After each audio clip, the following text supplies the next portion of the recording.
জানুয়ারির শেষ সপ্তাহে যখন ইরানের সুপ্রিম লিডার আয়াতুল্লাহ খামেনি বিশ্বকে সরাসরি সতর্ক করে বললেন ইরানের গবেষণাগার ও এয়ারবেজে কেউ গোপনে নজরদারি করলে ইরান চুপ করে থাকবে না, তখন বিশ্ব রাজনীতির বড় শক্তিগুলো সত্যিই নড়ে চড়ে বসে। কারণ ইরান সাধারণত এমন হঠাৎ ও সরাসরি বার্তা দেয় না। এই বক্তব্যে ছিল এক স্পষ্ট ইঙ্গিত, ইরান যেন আগেই বুঝে গেছে তাদের সামরিক স্থাপনাগুলোর খুব কাছ থেকে কেউ নজর রাখছে। কিন্তু প্রশ্ন হলো, এত গোপন তথ্য ইরান পেল কোথা থেকে?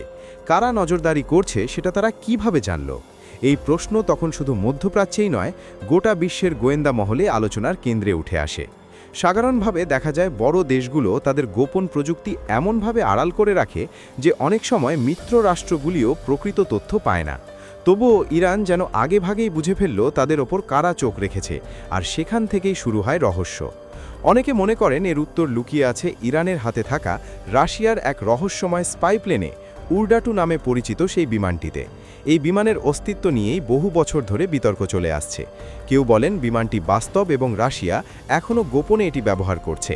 আবার কেউ দাবি করেন এটি ছিল সোভিয়েত ইউনিয়নের আমলের একটি প্রকল্প, যা বহু আগেই বাতিল হয়েছে। তবে সাম্প্রতিক ঘটনাগুলোর পর অনেক গোয়েন্দা বিশ্লেষক বিশ্বাস করতে শুরু করেছেন এই বিমান শুধু টিকে নেই, বরং আগের চেয়ে আরও আধুনিক রূপে আবার সক্রিয় হয়েছে।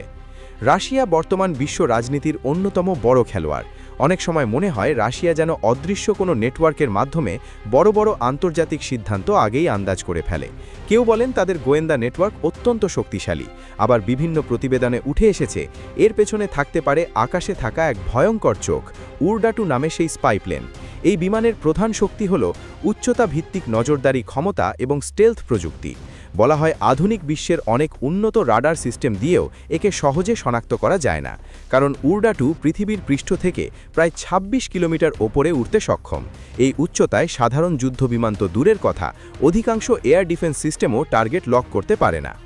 রাশিয়ার প্রেসিডেন্ট যখন বিদেশ সফরে যান, তার সঙ্গে বিশাল যুদ্ধবিমান বহর দেখা যায়।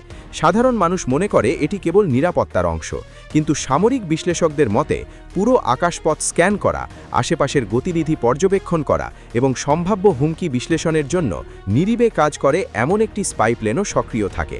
বলা হয় সেই প্লেন থেকেই প্রেসিডেন্টের ভ্রমণ রুট, ফ্লাইট সিকিউরিটি এবং আশেপাশের সামরিক প্রস্তুতির প্রতিটি তথ্য সংগ্রহ ও বিশ্লেষণ করা হয়। কিছু বিশেষজ্ঞ আরও দাবি করেন কয়েক মাস আগে যখন ইসরায়েল ইরান উত্তেজনা বেড়ে গিয়েছিল, তখন ইরান তাদের ক্ষয়ক্ষতি কমাতে এবং প্রতিরক্ষামূলক পদক্ষেপ নিতে যে গুরুত্বপূর্ণ তথ্য পেয়েছিল তার একটি বড় অংশ এসেছিল এই স্পাই প্লেনের নজরদারি নেটওয়ার্ক থেকে। সবচেয়ে বিস্ময়কর বিষয় হল উর্ডাটু তৈরি হয়েছিল প্রায় ৪৫ বছর আগে, যখন প্রযুক্তি আজকের মতো উন্নত ছিল না। পশ্চিমা গবেষকরা ধরে নিয়েছিলেন প্রকল্পটি হয় বাতিল হয়েছে, নয়তো বিমানগুলো অকেজো অবস্থায় কোথাও পড়ে আছে।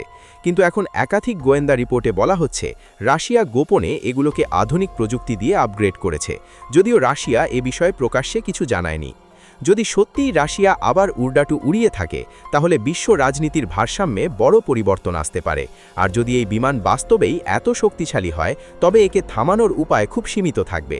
তাই অনেকেই বলছেন যদি এমন কোনো বিমান সত্যিই ইরানের আকাশে সক্রিয় থাকে, তাহলে সেখানে কোনো গুপ্তচর ড্রোন বা স্যাটেলাইট সহজে প্রবেশের সাহস পাবে না।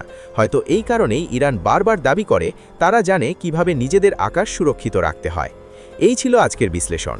ভিডিওটি ভালো লাগলে অবশ্যই লাইক, শেয়ার এবং সাবস্ক্রাইব করুন আমাদের চ্যানেল মায়া লাবে। Thanks for watching.